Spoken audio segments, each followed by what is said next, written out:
All right, so I'm recording this because we have a few students that aren't with us here today. So if you hear those sounds, that's what it's saying. So after you get your picture, you're going to choose your famous person. Again, a recognizable person. Just their headshot is all you need. And then you're going to go ahead and save that and get that into Photoshop. Okay. I'm going to jump over here to Photoshop. I've already got my picture of the rock in there. Okay. So first thing I'm going to do is turn some of these layers off here. Where is my original? Layer one. Go to history.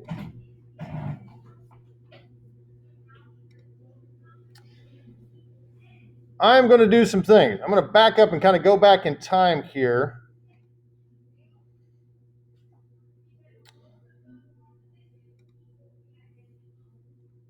So the first thing I'm going to do, I'm going to bring my picture in. There's the picture I brought in.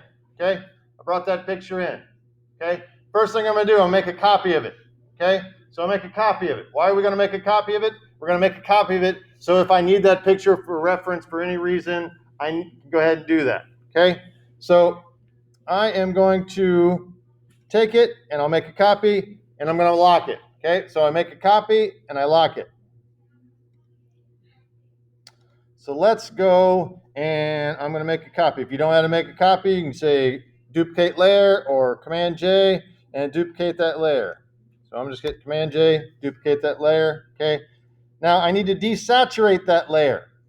Okay, desaturate just means turn it black and white. Okay, because remember when we're doing this, we're talking about we want to break these down into as much into just shape and contrast as we can. Remember, we were squinting our eyes when we were looking at our examples yesterday, so we could just kind of see shape that we're going to work our words into.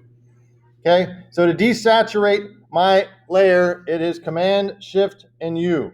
And if you guys have your picture, you can go ahead and follow along with this. Okay, now these are optional. There are multiple ways to go about this. Like I said, this is how I'm approaching this. This is one approach to doing it. Okay, if you want to just go in with your typography and start attacking this, by all means, you can start doing that. If you want to go in with one of those linear effects where you just start typing across and doing that, you can go ahead and do it this. Okay, this is how I'm going about this. Okay, there are multiple ways, just like we discussed in our presentation, to go about this. If you look at examples, I showed about 8 or 9 different ways that you could go about doing this. Okay, I'm going to try and use a few different techniques in this just while I'm talking about it.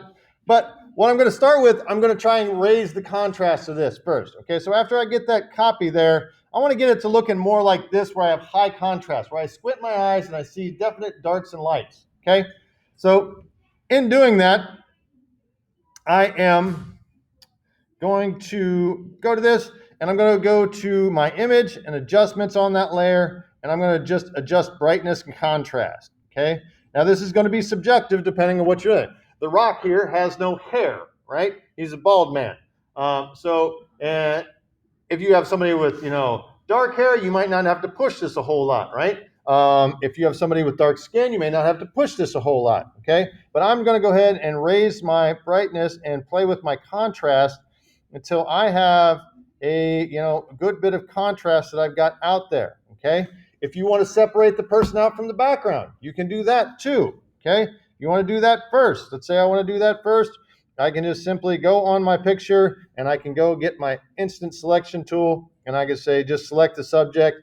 Again, Photoshop's really good at making people shape selections, so it recognizes that right away. I've got a perfect selection. I can say either invert that and delete it, or I can copy and paste it.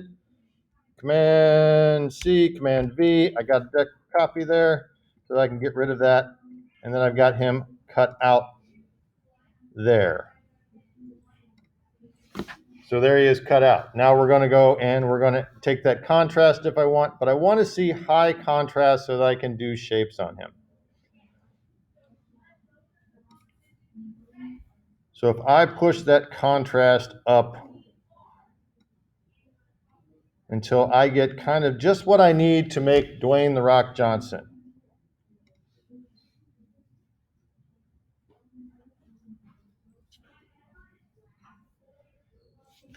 Now, the next thing I'm going to do is I'm going to go and I'm going to start outlining some shapes. Okay?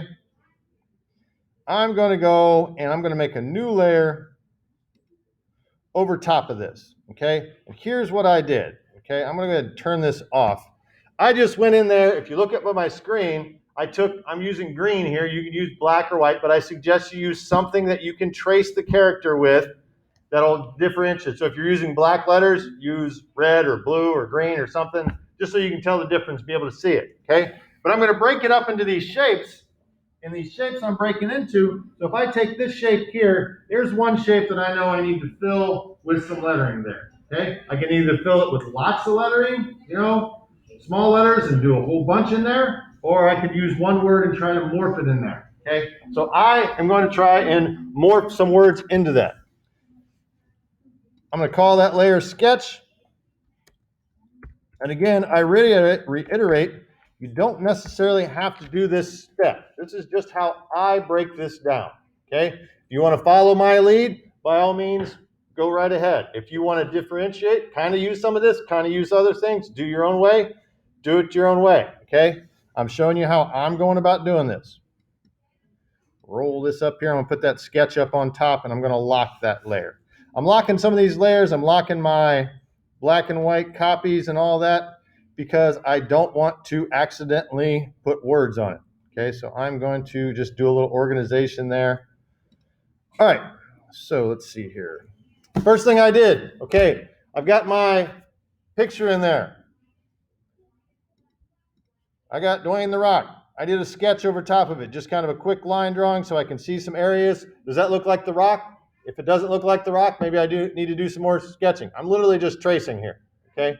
So if it doesn't quite look like him, what is iconic about The Rock? He's bald, he's got a big bright smile, and he's got a neck that's as thick as his head. He's a big muscular guy, right? So those are some attributes about this guy, okay, that make him look like The Rock. So if I need to do some more differentiating around the mouth, maybe I go in there and I do a little bit more. So I was like, I kind of need to work some more on that. So I'm going to go onto my sketch here and get my brush. After I unlock it, where's my sketch? Unlock my sketch. Maybe I need to kind of work out a little bit extra there where I need to have those corners of his mouth. He's got super bright teeth. Maybe I need to define that upper lip a little bit more. But I'm literally just tracing it. He's got those big dimples, big bright smile, okay? Things that make him him. And then I can turn it off and say, is that enough? Well, that looks a little bit better there. All right, okay? So now I'm going to decide what I'm going to fill, okay? First, I need to design on letters, right? How am I going to do this? Am I going to use I have to pick a font. So I just picked and I landed on this font. I just typed The Rock, okay? That typeset there, I'm just going to get it here, is one called Phosphate, okay? I also got another one, what was that called?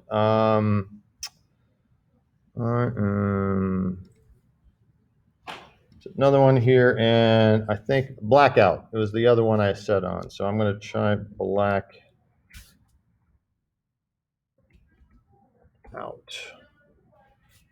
Blackout regular.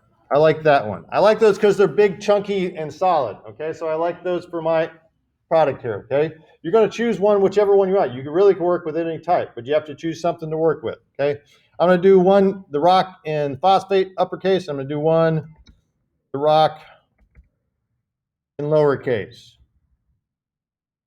You can put spaces between your words if you want. You don't have to put spaces. Again, the words don't have to make sense. Okay, you don't have to write anything that makes sense. Okay, but I'm going to use The Rock, and can you smell what The Rock is cooking? That's what I'm going to use to put in there, okay? Because those are two things that are identifiable with this character that will help identify the character when people look at it, okay? So there's my two words, okay? Got them up there. Again, I'm working in green just so you guys can kind of see what I'm doing. All right, now I'm going to fill a shape. So let's go, and I say I want to fill the shape of his mouth here first, okay? So leaving those two guys up there, if I just leave those up there instead of typing again and again and again, I can quickly duplicate things in digital art, right? So let's use that to our advantage. So if I get my move tool, and let's say I want to use this one right here, I can just hold down my option key with my move key, and you see that it changes my cursor to the duplication symbol there. So I just go, and then I got a copy of it. And I'm going to take it, and I'm going to put it over here, over his mouth. Okay? Then I'm going to zoom in to where I want to work.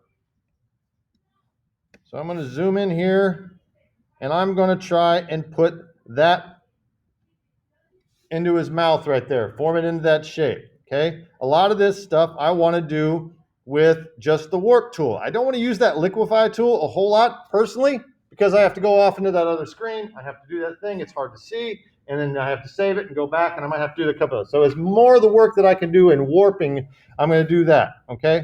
So first I'm going to get just my move tool. I'm going to hold down shift so I can kind of squeeze a little bit here. I'm going to make it wide enough that it's going to fit in there. Maybe I'll shear. Maybe I can hold command if I want to shear it a little bit. And just kind of roughly fit it in there. Okay, that's about as close as I'm going to get. I can also get my type tool. Now, this is important, ladies and gentlemen.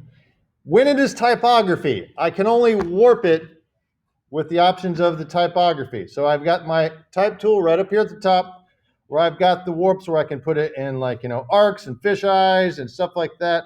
So I'm going to try, let's do an arc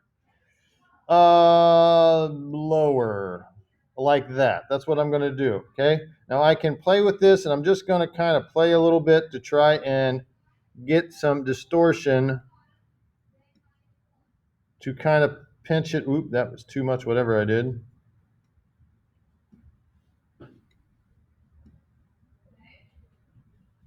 Into roughly kind of a shape that I'm happy with. And that's kind of getting there. And that's about as far as I'm going to get. Okay, if I want to take that bend down a little bit, I can.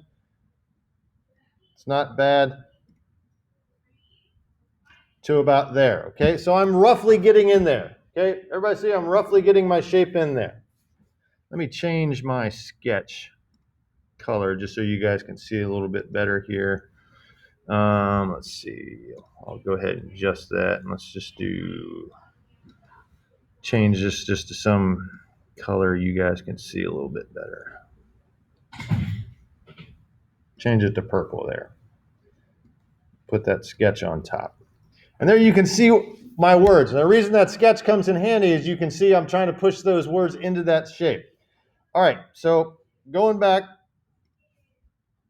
got my word here, okay? Now again, the only way I can warp this, so if I go to edit, transform, and warp, it's going to bring me back up here to these bend tools, and it's the same thing you have in yours. You can't really do the thing where I just kind of grab it and I poke and move it around like we do with a general warp tool when it's typed. I have to rasterize it. That's just a fancy word in Photoshop that means I'm going to take it from a vector layer that moves as type and change it into a regular layer. Okay, so I have to rasterize that layer. So to rasterize that layer, I can either go to layer, rasterize, and then rasterize layer, or you can just right click on the layer and click rasterize type. Okay, now that it's rasterized, I can't change the type anymore, but now I can warp it going edit, transform, and warp. I wish there was a quick key for that, but there is not. Now I can kind of take the thing and really start to move it around where I just kind of push it around in Photoshop. In this layer where I kind of play around with the things and I can push it into that shape that I want. And it takes a little bit of playing around with, but I can start to get it into that shape.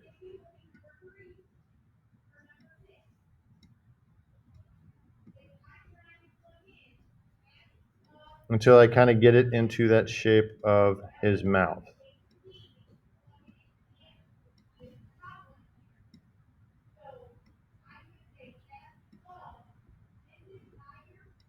And you can pull all your points around.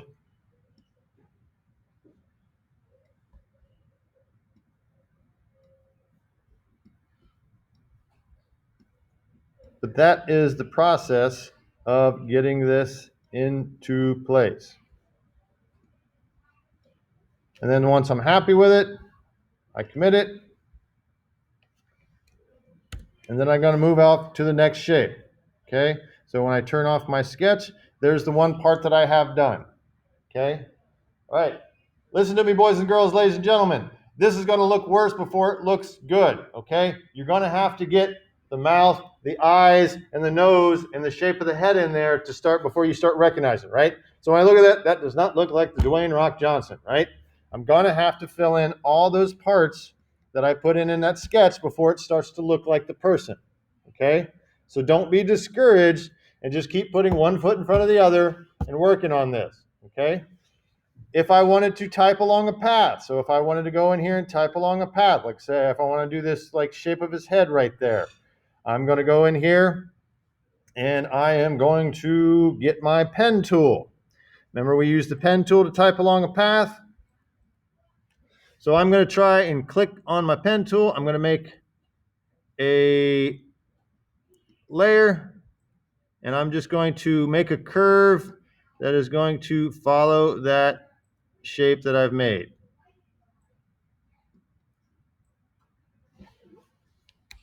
If you didn't get it, you can try again. Remember, you click and drag to make a curve. You click once to make a straight line. Once I got that, I can get my type tool and I can type along the path. Remember, when it makes that symbol, that little squiggly symbol, that's showing that you can type on that path. Photoshop is saying, do you want to put type on that path you're hovering over it? And you say, yes, I do. Okay. Now, obviously, I've got it way too big, so I'm going to make it much smaller. Let's say I'm like 9 point. There we go. That sounds more appropriate. And I'm going to type, can you smell what the rock is cooking? Okay. Zoom in so you can see what you are doing.